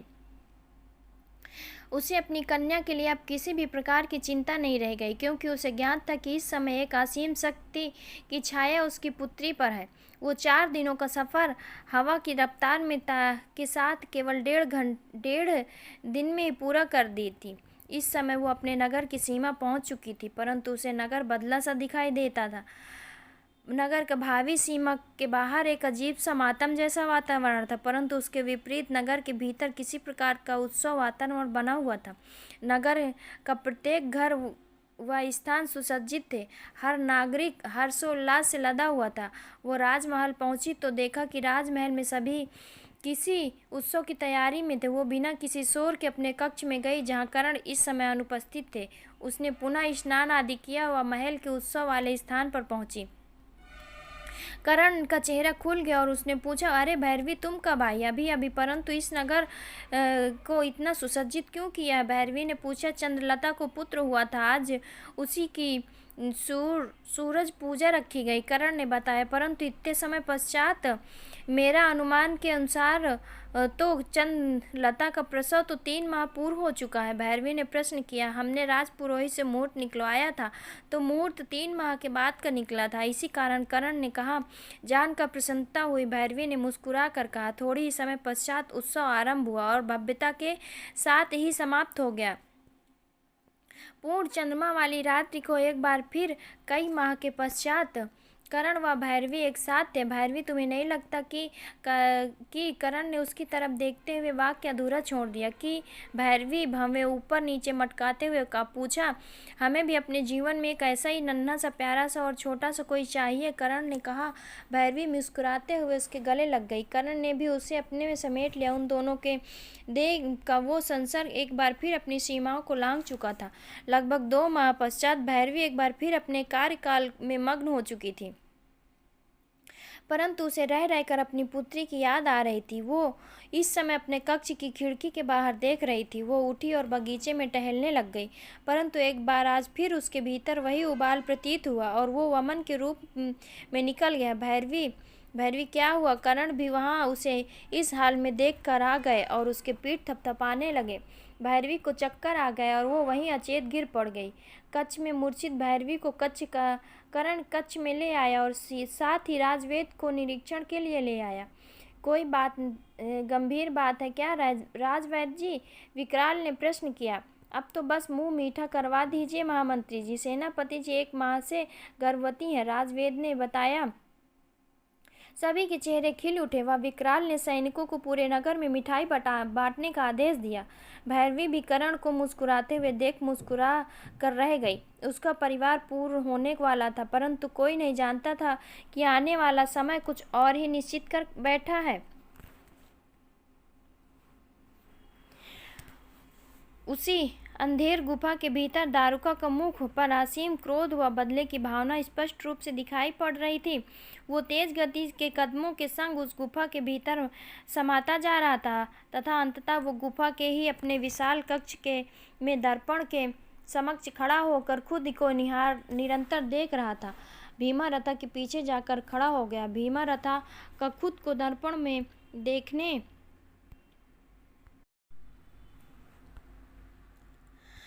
कि ये क्रिया नहीं थी। ये तो वो तब से करता आ रहा था जब से उसने साधनाओं के चलते अपने भीतर अपने देह के ऊपर परिवर्तन दिखे थे। उनकी भुजाएं दिन ब दिन बलशाली होती जाती थी, उसके मुख की क्रूरता बढ़ती जा रही थी, परंतु वो जब भी वो स्वयं को इस तरह दर्पण में देखा करता तो अनायास से उसकी क्रूरता अदृश्य हो जाया करती, जैसे वो मानसिक रूप से पुनः एक नन्हा सा बालक बन चुका हो, जिसे इस संसार का कोई ज्ञान प्राप्त नहीं था। जैसे इच्छा थी कि सिर्फ अपने परिवार, अपने घर, अपने राज और अपने बहन से मिलने की। बहन, वो मेरी बहन नहीं है, शत्रु है मेरी। उसी कारण मुझे मेरे पिता ने तिरस्कृत कर दिया था। भीमा स्वयं को इन्हीं वाक्यों से संतुष्ट कर स्वयं को पुनः एक बार फिर अपने ही राज्य, पिता व बहन के विरुद्ध युद्ध की क्षमता दे दिया करता था। परंतु इस समय दारुका की सांसें भरी हुई थी, साथ ही उसकी धमनियों की गति भी सामान्य से ज्यादा हो रखी थी। क्या हुआ गुरुदेव, आप इतने विचलित किस बात से हो रहे हैं? भीमा रथा ने पूछा। अब तक तो कुछ भी नहीं हुआ भीमा, और मुझे तो ये प्रतीत होता है कि आगे कुछ नहीं होने वाला। दारुका का क्रोध परिपूर्ण था, परंतु ऐसा क्या गंभीर स्थिति आन पड़ी है कि आप इतने क्रोधित हैं? भीमा ने प्रश्न किया। आज मैं सिंहस्थ राज के पड़ोसी राज्य युवंता के वन्य क्षेत्र की सीमा के भीतर गया था। वहां मैंने कुछ अन्य वैद्यों और साधुओं को आपस में वार्तालाप करते हुए सुना। दारुका ने एक क्रोधपूर्ण स्वर में कहा। और उनकी किस टिप्पणी ने आपको इतना आहित कर दिया है और इतना गंभीर और क्रोधित है? भीमा रथा ने एक बार फिर पूछा। पूर्व सेनापति विकराल की पुत्री व वर्तमान सेनापति अर्थात तुम्हारी बहन भैरवी, दारुका फुफकार कर बोला। क्या किया उसने? भीमा रथा का स्वर अकस्मात ही कठोर हो गया, मानो उसे भैरवी के नाम से घृणा होने लगी थी, और ये उसके स्वर में से साफ दिखाई पड़ा। तुम्हारी बहन गर्भवती है, दारुका ने कहा। भीमारथा को समझ नहीं आया कि वो इस बात पर गौरतलब हो या अपने गुरुदेव के क्रोध पर आश्चर्यचकित। वो एक विवाहित स्त्री है गुरुदेव, विवाह के पश्चात गर्भवती होना तो जीवन चक्र है, परंतु इसमें ऐसी क्या बात हो गई जिससे आप इतने अहित हो गए हैं? भीमारथा ने पूछा। मुझे इस बात से आपत्ति नहीं कि तुम्हारी बहन गर्भवती है, परंतु शीघ्र ही उसकी संतान यहाँ होगी इस धरती में। इसका अर्थ समझते हो? यह कहकर दारुका ने कहर भरी आंखों से भीमारथा को देखा। भीमारथा एक बार फिर आश्चर्य और सोच में की सम्मिलितता से परिपूर्ण हो गया। इसका ये अर्थ है कि तुम्हारे शत्रु का वंश बढ़ रहा है और शीघ्र ही उसका पद भी बढ़ जाएगा, और तुम बस यहाँ इस गुफा में बैठकर आजीवन साधना करते रह जाओगे। तुम कुछ नहीं कर पाओगे भीमारथा, नहीं, कुछ भी नहीं। मैंने ही किसी अनुचित का चयन कर लिया, दारुका ने क्रोध से दांत किटकिटाते हुए कहा। भीमा ने आपने अब तक के जीवन में प्रथम बार अपने गुरुदेव के मुख से स्वयं के लिए अनुचित शब्द का उच्चारण सुना था। सृष्टि के नियम अनुसार तुम्हारी बहन की सभी शक्तियाँ उस अबोध शिशु में रहेगी और बिना शक्तियों के वो केवल एक साधारण योद्धा रहेगी। तुम्हारा ज्ञात नहीं परंतु तुम्हें अपने द्वारा दी हुई शिक्षा पर पूर्ण विश्वास है। शक्तिहीन कन्या को पराजित करना तुम्हारे लिए केवल बाएं हाथ का खेल है, और वो भी तब जब तुम्हारी बहन गर्भवती। इसके अतिरिक्त कोई और क्षण नहीं जब तुम अपने अधिकार को छीनने जाने का प्रतिशोध ले सकते हो। इसके आगे तुम्हारी इच्छा। दारुका ने षड्यंत्रकारी रूप में भीमारथा के मस्तिष्क में अपने बात डाल दी। भीमारथा का देह कांपने लगा। उसके कापोल नेत्र, शरीर व नसें, हर एक अंग दारुका की कही बातों व भैरवी के लिए जाने वाला आवश्यक प्रतिशोध के लिए क्रोध से भर पड़ा। मैं भी शक्तिहीन, और मैं भी अपने बल से युद्ध करूंगा, और वो भी। एक साधारण स्त्री में इतना बल कहाँ कि वो वर्षों तक तप कर रहे। एक साधक के असीम बल के विरुद्ध वो बली युद्ध कर सके। अब तो और आनंद आएगा। आपने उचित समय पर यह खबर मुझे दी है गुरुदेव। समय आ चुका है प्रतिशोध का। ये कहकर भीमारथा जोरों की हंसी हंसने लगा। भीमारथा का भयावह हंसी के कारण गुफा की मिट्टी दीवारें रेत के रूप में गिरने लगी, तथा इस विशाल दैत्य हंसी के कारण भीमारथा का मुख क्रूरता उसके माथे की उभरती हुई नसों में दौड़ रहा था। परंतु वो युद्ध तुम अकेले नहीं लड़ोगे। अंततः उस विशाल राज्य के नगरवासियों को भी तो भुगतान करना है, तथा उन सैकड़ों नगरवासियों की मृत्यु के लिए तुम्हें भी किसी की आवश्यकता पड़ेगी। दारुका ने कहा। आप मेरे साथ और किससे इस युद्ध में सम्मिलित होने के लिए कह रही हैं? भीमारथा ने पूछा। पूर्व दैत्यराज त्रिकु का इकलौता पुत्र अद्रमन, वो उसके साथ उसकी विशाल असुरी सेना। दारुका ने कहा। अब तो और भी आनंद आएगा सिंहस्थ राज में होने वाले इस विशाल नरसंहार में। भीमारथा जोरों से हंसा और एक बार पुनः गुफा की माटी गिरने लगी। दारुका ने इसके आगे कुछ नहीं कहा, परंतु एक विजयी मुस्कान के साथ उस कक्ष से बाहर निकल गया। आगाज हो चुका था एक नए युद्ध की तैयारी का। सिंहस्थ राज में भैरवी को अपनी पुत्री को चिंता नहीं, परंतु उसे स्मरण करे जा रही थी, लेकिन उसे बार बार भैरव का दिया हुआ आदेश भी अपने स्मरण के प्रतीत हो रहा था। वह न जाने क्यों, लेकिन अंदर तक भयभीत थी भविष्य के उस अज्ञात संकट से। वो संकट जिससे उसने अपनी पुत्री को उसके अपने ही परिवार के सदस्यों से छुपाने की आवश्यकता पड़ गई थी। वो अपनी पुत्री के साथ ही अपनी लुप्त होती शक्तियों के कारण निरंतर ही चिंता में रहने लगी थी, जिसका प्रभाव उसके देह पर हावी होती हुई निर्बलता में साफ दिखाई पड़ रहा था। परंतु उसके निकट करने के लिए केवल एक ही कार्य था, और वो था प्रतीक्षा। किसी विशाल नगर में वो देखने में एक राक्षस नगर था, परंतु उसकी असीम भव्यता नहीं थी। शायद किसी विशाल विनाश के पश्चात उसकी कायाकल्प करवाई गई थी। वहीं के राजमहल के सभागृह में इस समय केवल एक आसुरी युवा सिंहासन पर बैठा हुआ था। उसके रंग काला था, उसकी भुजाएं भी अत्यंत विशाल प्रतीत होती थी। यह युवा था अर्धमान। भीमारथा ने प्रणाम। अर्धमान भीमारथा ने नमस्कार मुद्रा में हाथ जोड़कर कहा, परंतु आप कौन से राज्य के हैं? अर्धमान ने पूछा। मैं इथमल राज्य के वन क्षेत्र से रिश्ता रखता हूँ। भीमारथा ने कहा, मेरे जड़ें सिंहस्थ राज की हैं तथा मैं आपके पिता को मृत्युशैया देने वाली काल भैरवी का भाई हूँ। भीमारथा ने कहा। भैरवी का नाम सुनते ही अर्दनमन के नेत्र क्रोध से लाल हो गए और वह उसके शरीर से कांपना शुरू हो गया। अर्दनमन ने अपने हाथों में एक नीला गोला उत्पन्न किया, वह भीमारथा के ऊपर छोड़ दिया। वो गोला बिजली की सी एक रस्सी की भांति भीमारथा के पूरे देह में लिपट गया। उनमें से अपने आप ही कांटे निकल आए जो कि भीमारथा को पीड़ा देने लगे। उस भैरवी ने मेरे कुटुंब का विनाश किया, मेरे राज्य को भी कहीं का नहीं छोड़ा, और तुम उसके भाई हो, क्या करने आए हो इधर? अर्दमन ने चिल्लाते हुए प्रश्न किया। मैं स्वयं भी तुम्हारी तरह प्रतिशोध की अग्नि में तिल मिलाकर जल रहा हूँ और यहाँ इसलिए आया हूँ कि मुझे प्रतिशोध लेना है अपनी बहन से। भीमारथा के नेत्र भी लाल होने लगे। उसकी बात सुनकर अर्दनमन आश्चर्य से गहरे समुद्र में गोते लगाने लगा। वो भीमारथा के देह पर वो रस्सी हटा दी। तुम अपनी बहन से प्रतिशोध, ये क्या कह रहे हो? अर्दनमन को विश्वास न हुआ। हाँ, जानना चाहते हो क्यों? तो सुनो। भीमारथा ने कहा। एक और गुरु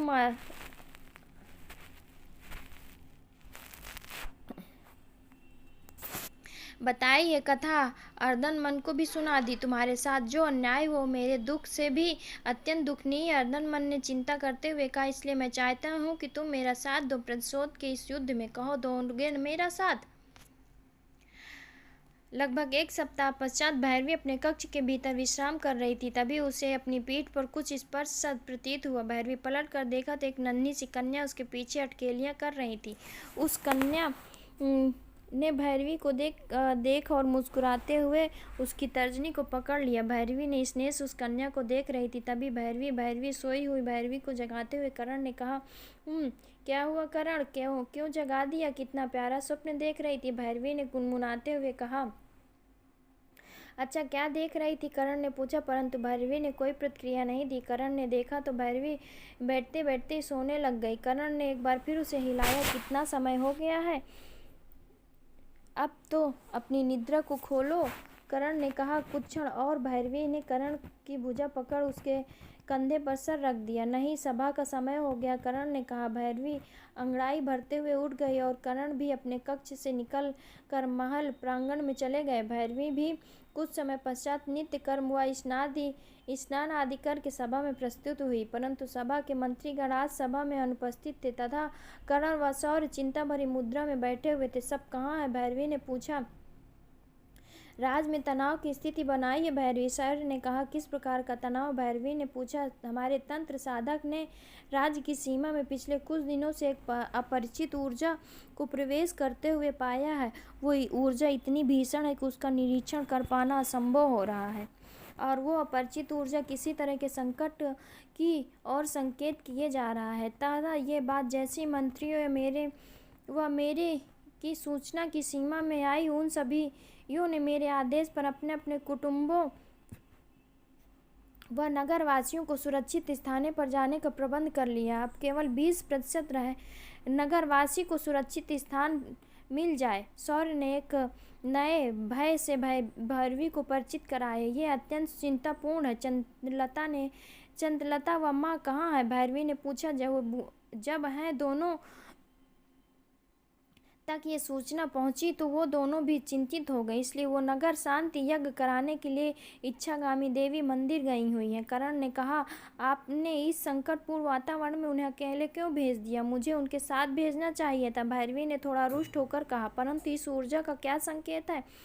करण ने प्रश्न किया। एक अज्ञात अनहोनी सौर के मुख से निकला। आप इतने चिंतित ना हो, कुछ न कुछ समाधान अवश्य निकल आएगा, भैरवी ने उन्हें सांत्वना दी। परंतु नियति को कुछ ही अनुमोदित था। इच्छागामी देवी मंदिर, यहाँ पूजन का कार्य समाप्त हो चुका था। देवियों ये यज्ञ कर रहे। पंडित ने कहा। क्या परिणाम निकला? चंद्रलता के मुख पर चिंता थी। कोई परिणाम नहीं निकला साम्राज्ञी, ये ऊर्जा पूर्णतः नगर में प्रवेश कर चुकी है, पंडित ने दुखनीय स्वर में कहा। परंतु इसका अर्थ क्या होगा? अरिका ने प्रश्न किया। संकट निकट है देवी। इस आवाज ने उस तीनों का ध्यान आकर्षित किया। वो तीनों ही अपने अपने स्थान से उठकर खड़े हुए और उसके सामने जा खड़े हुए। सामने एक बट वृक्ष के समान विशाल देह का स्वामी खड़ा हुआ था, जिसकी विशाल भुजाएं हिमालय उठाने की हिम्मत रखती थी। उसके क्रूर चेहरे का रंग अवश्य गोरा था, परंतु उसकी आंखें किसी नरक की दीवार की भांति लाल थी। उसके पीले दांत किसी खंजर की भांति। उसने आते ही अपने हाथ में पकड़ा हुआ तीर पंडित के हृदय के आर पार कर दिया। तुम कौन? चंद्रलता का हाथ अपनी कमर पर बांधे कटार पर गया। भीमा रथा गरजते हुए उसने अपनी चंद्रलता के केस पकड़ लिए। तुम्हारा इतना दुस्साहस? अड़िका ने क्रोध में चिल्लाते हुए कहा, परंतु उससे पूर्व ही भीमा रथा ने अपने दूसरे हाथ से उसको गर्दन कस दिया। पश्चात भीमा ने उन्हें गर्दन के सहारे पकड़ते हुए हवा में उठा दिया। तब तक उनकी गर्दन पकड़ रखी थी जब तक उनका देह ढीला नहीं पड़ गया। ढीला पड़ते ही किसी कटे वृक्ष की भांति पर धरती पर धराशायी हो गई। माँ! चंद्रलता की चीख निकल गई और सदमे में उनकी मृत देह को देखने लगी। क्या हुआ? अपनी सासू माँ के लिए बुरा लग रहा है, उनकी याद आ रही है। ठीक है, तो तुम्हें भी उनके निकट पहुँचा देता हूँ। भीमा रथा गरजा और अपने बाएं हाथ की तलवार को चंद्रलता के उदर के आर पार कर दिया। चंद्रलता का देह भी उसी परिस्थिति में धरा पर निढाल हो गया। आज के दिन सिंहस्थ राज्य के इतिहास में नरसंहार के रूप में जाना जाएगा। भीमा रथा भी ने चिल्ला कर कहा। उसने चिल्लाते ही इच्छागामी देवी के मंदिर की विशाल दीवारें ध्वस्त होना शुरू हो गई। भीमा रथा मंदिर के बाहर निकला तथा उसके पीछे से निकल कर दाई तरफ अर्धमन आ चुका था। अर्धमन ने अपनी तर्जनी से कुछ संकट और उसके इतना करते उसी टूट चुके मंदिर के पीछे से उसकी विशाल दैत्य सेना आ चुकी थी। सैनिकों, इस राज्य के प्रत्येक रहवासी को ऐसी मृत्यु देना कि उनकी आने वाली पीढ़ी इससे जन्मांतर तक याद रखे। अर्धमन ने कहा। सभी सैनिक अपने आदेश को सत्य करने में जुट चुके थे। वो पूरा राज्य मानवीय खींचों से भरने लगा था। भैरवी, बचा सकती हो तो बचा लो अपने राज्य को, भीमा रथा ने चिल्ला कर कहा और जोरों से हंसने लगा।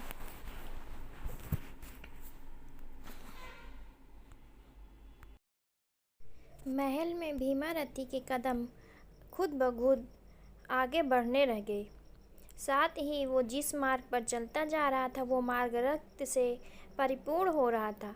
अर्धमन और उसकी सेना एक एक करके वह तड़पा कर सिंहस्थ वासियों को मृत्यु दे रही थी। तुम सब मेरी एक बात ध्यान से सुनो। जब तक हम राजमहल के भीतर प्रवेश नहीं कर लेते तब तक इन नगरवासियों की चीख महल के प्रांगण तक ही नहीं पहुंचनी चाहिए। अपनी प्यारी बहना को अपने उपस्थित होने का उपहार मैं स्वयं दूंगा, भीमा रथा ने कहा। तभी एक सैनिक ने कहा, जैसा आपका आदेश हो माँ। अब वो सब उन नगरवासियों को मृत्यु तो दे ही रहे थे, परंतु इस प्रकार की वो चीख भी नहीं कर सकते थे। भीमा रथा अर्धमन के साथ जब राजमहल की ओर बढ़ रहा था और साथ ही अपने समक्ष आने वाले किसी भी नगरवासी को तलवार से मृत्यु दिए जा रहा था। पता है भीमा रथा, जब पिताजी की मृत्यु हुई थी उस क्षण मैंने सोचा था कि अब किसी युद्ध में सम्मिलित नहीं होऊंगा, परंतु उनकी मृत्यु का प्रतिशोध लेने की इच्छा प्रबल थी और इसी कारण मैंने तुम्हारे एक बार कहने पर ही अपने समस्त सेना इस युद्ध के लिए तैयार कर दी। अर्धमन ने कहा, प्रतिशोध की अग्नि में जलना कितना पीड़ादायक होता है। भीमा रथा ने कहा, मैं समझ सकता हूँ। मैंने तुम पर अत्यंत विश्वास किया है और मैं यही अपेक्षा रखता हूँ कि इस अकस्मात युद्ध की विजयी थाल भी अब हमारे पल्ले पर ही आए। अर्धमन ने कहा। तो भीमा रथा ने जवाब दिया, चिंता मत कीजिए युवराज, ये युद्ध तो हम ही जीतेंगे। कुछ समय पश्चात भीमा रथा और अर्धमन दोनों ही महल के बाहर उपस्थित हो चुके थे। महल के बाहर सुरक्षा की उपस्थिति प्रत्येक सैनिक को पूर्व ही दानव सैनिकों द्वारा मृत्यु सैया दी जा चुकी थी। भीमा रथा ने उन मृत सैनिकों के शवों को रौंदते हुए अपने पग महल के भीतर रखना आरंभ किया। दानव सैनिकों ने अपने युवराज व उसके साथी को महल के भीतर जाते स्वयं ही यही करना उचित समझा। दानव सैनिकों का विशाल समूह वहां प्रवेश करता है, जिन्हें देख सभी मंत्रीगण भयभीत हो भागने लगते हैं। परंतु निर्दयी दानव बल उन्हें पकड़ पकड़ कर अपनी तलवारों से मार काट रहे थे। ये क्या हो रहा है पिताश्री? शौर्य ने एक सैनिक के उदर को चीरते हुए कहा। हमारे ऊपर आक्रमण हुआ है, वो भी बिना किसी सूचना या चेतावनी के। रुद्र ने एक सैनिक के सर को धड़ से अलग करते हुए कहा। शौर्य तथा रुद्र जितने दानवों को मार रहे थे और उतने ही दानव वहां आते जा रहे थे। तभी वो अचानक युद्ध चीख पड़ा। शौर्य ने देखा कि एक तलवार उसके पेट के आर पार थी तथा उसके लहू से नहाई थी। भीमारथा ने रुद्र के पेट से वो तलवार खींची और तलवार निकालते ही लहूलुहान रुद्र धरा पर गिर पड़ा। पिताश्री सौर दौड़ते हुए रुद्र के देह के पास गया। सौर के पहुंचते ही रुद्र ने दम तोड़ दिया। ये जान सौर बिलख कर रोने लगा। भीमारथा सौर के निकट आया और उसके पीछे तरफ से गर्दन से पकड़कर अपने सामने लाया। इतने बड़े साम्राज्य के सम्राट हो और केवल एक मृत्यु को देखकर रोने लगे। चलो एक खुशखबरी सुनाता हूँ। तुम्हारी पत्नी माँ वो अबोध 1 माह का बालक मेरे हाथों के बल चढ़ चुका है। भीमारथा ने बड़े ही अट्टहास करते हुए कहा। ये सुनकर शौर्य के हाथ पैर पूरी तरह से सन्न पड़ गए। उसके नेत्र अश्रुपूरित थे। कौन हो तुम? एक पीड़ा से परिपूर्ण चीख शौर्य से निकली। तुम्हारी सेनापति भैरवी का भाई। भीमारथा ने कहा। परंतु तुम तो। शौर्य का कंठ मंद सा हो गया। वो उसकी आंखें और चौड़ी हो गईं। सभी को ये लगा कि मैं मर गया, परंतु मैं पुनः आया हूँ सबका काल बन के। भीमारथा ने चीख कर कहा। शौर्य कुछ कहता उससे पहले ही भीमारथा की तलवार उसके देह को चीर चुकी थी। अधिपत्य आपके पिता विकराल काल भैरवी व इस नगर के मुख्यमंत्री करणवीर महल में नहीं है। एक सैनिक ने आकर भीमारथा से कहा। भीमारथा सोच में पड़ चुका था कि वो सब कहाँ गए। विकराल के महल में पिताजी व करण, मैं आप दोनों से एक महत्वपूर्ण विषय में प्रक्षेप में बात करना चाहती हूँ, भैरवी ने कहा। तो विकराल ने बोला, कहो पुत्री। हाँ भैरवी, तुम्हें कब से कोई बात बताने के लिए हमारी आज्ञा की आवश्यकता पड़ने लगी, करण ने कहा। दरअसल भैरवी ने इतना ही कहा था कि एक घायल सैनिक ने वहां आकर कहा। सैनिकों की दुर्दशा देखकर विकराल व भैरवी भी विचलित हो उठे। करण व विकराल शीघ्र ही उनके निकट पहुंचे, उसे लिटाकर जल पिलाया। सेनापति महोदया, हम पर आक्रमण हुआ है, सैनिक ने कराहते हुए कहा। क्या कोई अनुमान कि ये आक्रमण किसने किया? भैरवी ने प्रश्न किया। वो 2 व्यक्ति हैं। एक का नाम पता नहीं, परंतु दूसरा व्यक्ति वो सैनिक बोल ही नहीं पा रहा था। वो दूसरा व्यक्ति कौन है? भैरवी चिंतित हो गई। वो त्रिकु दैत्य राजा त्रिकु का पुत्र अर्दमन है, सैनिक ने अपने अंतिम शब्द में कहा और निर्जीव हो गया। मैं बिना शक्ति के कैसे करूंगी ये युद्ध? भैरवी के हाथ पैर ढीले पड़ गए। चलो भैरवी, हमें शीघ्र ही वहां जाना होगा, करणवीर ने कहा। परंतु भैरवी को प्रतीत हुआ मानो उसके प्राण उसके हलक में अटक आए हैं। हमारे पास समय नहीं है पुत्री, चलो वहां, विकराल ने कहा। भैरवी ने खुद को जैसे तैसे संभाला और उन दोनों के साथ बाहर जाने को हुई। उन तीनों ने बाहर आकर देखा तो वहां का दृश्य उनकी आंखों में भर गया। नगरवासियों का अंग छितर बितर हुआ वहां यहाँ पड़ा हुआ था। भैरवी की चीख निकल गई। बहुत देर हो चुकी है। भैरवी के मुख से ये शब्द निकल गए। कुछ दानव सैनिक उनकी ओर बढ़ रहे थे, जिन्हें करणवीर और विकराल अपनी तलवार पर लिए हुए थे। भैरवी भी उनके पीछे गई और उसे गिरा दिया और उस पर तलवार तान ली। बताओ, तुम्हें युवराज के साथ वो दूसरा व्यक्ति कौन है? भैरवी ने पूछा। वो सैनिक हंसने लगा। तो तुम हो वो जानना चाहोगी?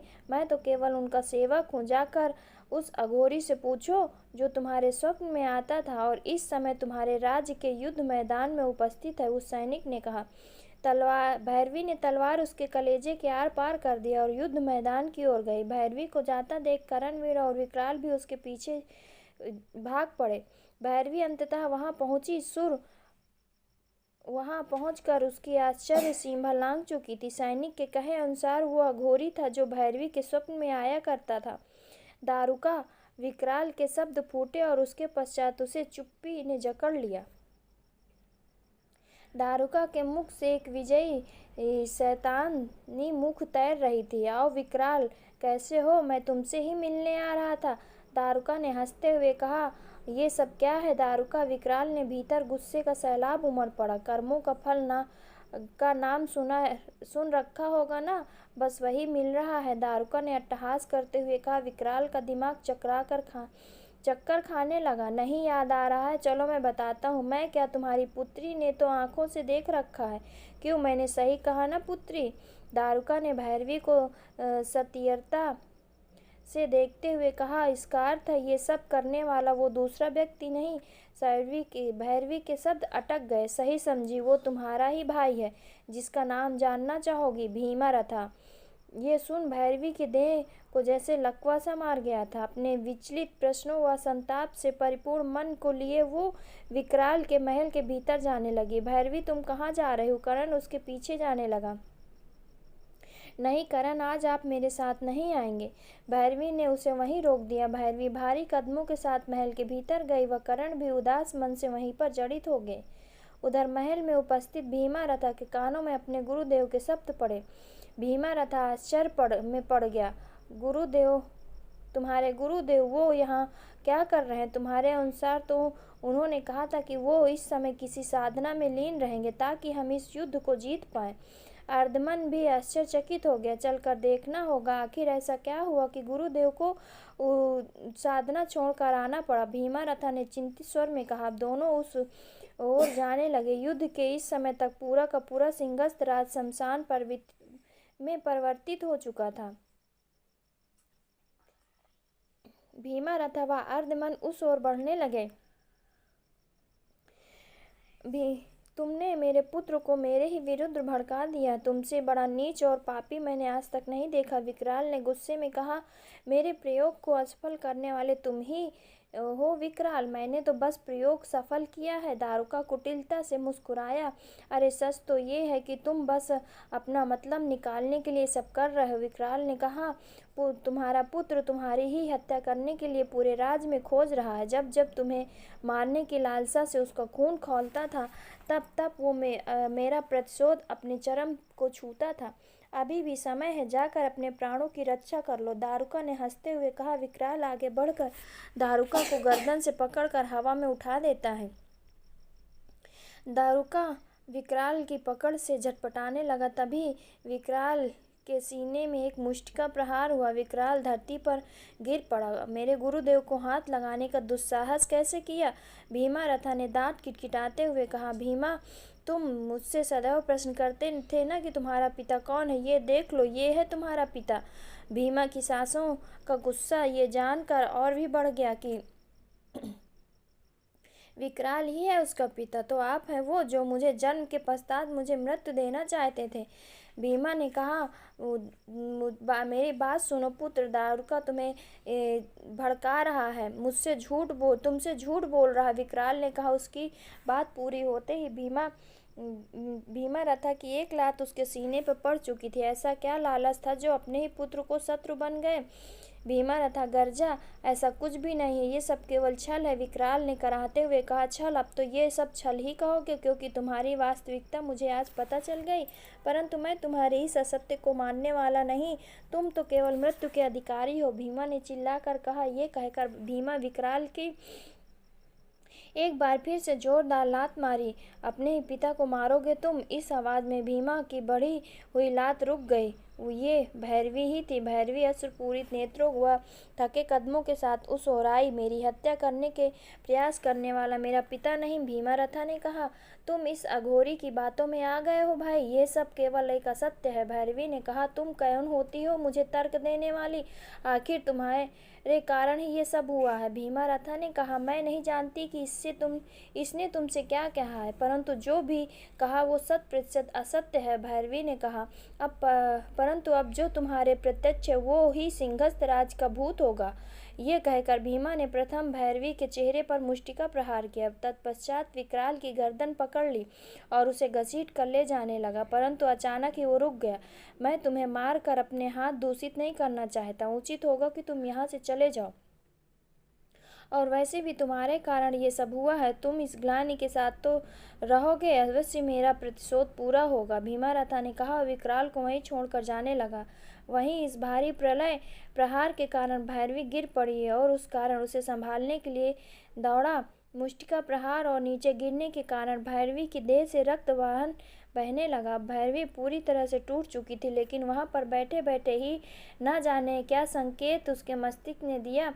भैरवी अपनी जगह से उठ खड़ी हुई।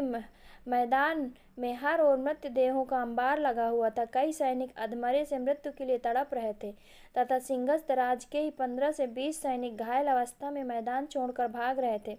अब कुछ एक जो लड़ने व अपने राज्य के लिए पूर्णतः समर्पित थे, उन्होंने राक्षसों द्वारा मारा जा रहा था। उसी मैदान में बहते खून और चोटों के साथ भैरवी लगातार दौड़े जा रही थी। भैरवी भैरवी ये बात सुनो। भैरवी भैरवी की भांति ही चोटों से सराबोर था। रक्त रंजित तलवार लिए महामंत्री करणवीर भैरवी को रोकने का भरकस प्रयास कर रहे थे। भैरवी करणवीर ने अंततः भैरवी को बाजुओं से पकड़ लिया। नहीं करण, मेरे कारण मृत्युएं नहीं होंगी। मैं उसे कहूंगी इस युद्ध को रोक दो। मैं आत्मसमर्पण करने के लिए तैयार हूँ, परंतु मैं निर्दोषियों की मृत्यु नहीं दे सकती। भैरवी का चेहरा आंसू से भर चुका था। मेरा हक मुझसे छीना गया है भैरवी। देवताओं के इस पक्षपात का दंड तुम्हारे साथ साथ समस्त पृथ्वी को भोगना होगा। भीमारथा ने चिल्लाकर कहा। भैरवी पुनः गिड़गिड़ाई, ऐसा मत करो। मृत्यु की हार्दिक शुभकामनाएं काल भैरवी, भीमारथा ने कहा और अपनी विशाल तलवार को भैरवी के उदर के आर पार कर दिया।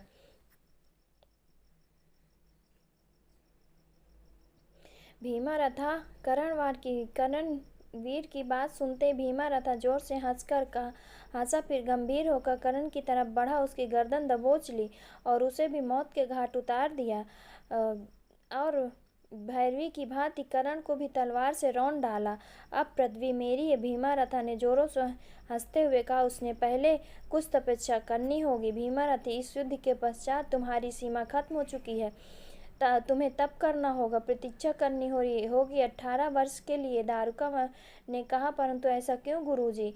भीमा ने प्रश्न किया। मैं ऊर्जा साधना छोड़कर आया हूँ। क्या तुम जानते हो कि क्या कारण होगा? दारुका ने कहा। भीमा ने मौन धारण कर लिया। तुम्हारे कंकमयी साधन को अधूरा छोड़ दिया था, जिससे देवी नाराज हो गई हैं। तुम्हारी इसी करनी के कारण तुम्हें यहाँ आना पड़ा, देवी को मनाने और साधना को विधिवत पूरा करने के लिए। अब तुम 15 वर्ष तक तप करना पड़ेगा। दारुका ने कहा, जैसी आपकी आज्ञा गुरुदेव। भीमारथा प्रायश्चित के साथ उसके सामने झुककर खड़ा हो गया। अर्धमन वहां आया। प्रतिशोध पूरा हुआ। अब मैं चलता हूँ, मेरे नगरवासी मेरी प्रतीक्षा करते होंगे। अर्धमन ने आज्ञा ली और अपने सैनिकों संग वहां से चला गया। भीमारथा भी अपने गुरुदेव के साथ अपने नित्य स्थान के लिए निकल गया।